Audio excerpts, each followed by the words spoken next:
puhkuse üks osa võiks olla ka kultuur ning nüüd räägime juttu Kristjan Järviga. No Kristjan, sina ka üldse ei puhka, nagu näha, sul on palju sündmusi suvi läbi. On, aga tegelikult niimoodi ma puhkangi.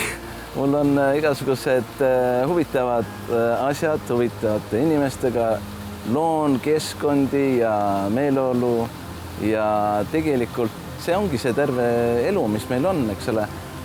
Disainrännakud näiteks, niisugused asjad, mida me koostöös minuga ja 372 community'ga paneme kokku igasugusi huvitavaid raba päiksetõusu kontserte ja tegelikult need ei ole isegi kontserdid, need on rohkem nagu elamused. Tähendab, see on niisugune tõrge, kogemus, mis saab elamuseks.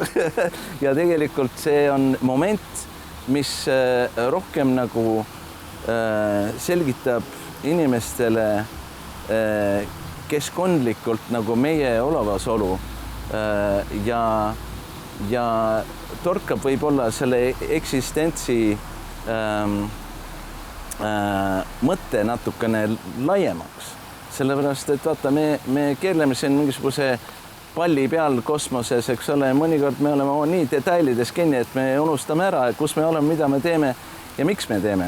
Et sa mängid kõikide inimese meeltega, mitte ainult seal kuulmine, vaid nagu terve pakett. Just, ma kasutan niisugust protsessi ka, millel ma olen isegi nime andnud, mille nimi on Meeltevidevik. Ja sellest tuleb ka tulevikus minu järgmine album, aga põhiliselt see on niisugune protsess, kus kõik loovad koos. Aga tegelikult me elame praegu niisuguses maailmas, kus kõik, kui ei ole mõistlik, siis on loll, eks ole. Aga tegelikult ei ole nii. Kui on südamlik, mis pumpab meie mõistust seda loomingut täis ja tegelikult armastust täis, siis on selle paradigma muutusele asi väga ligidal.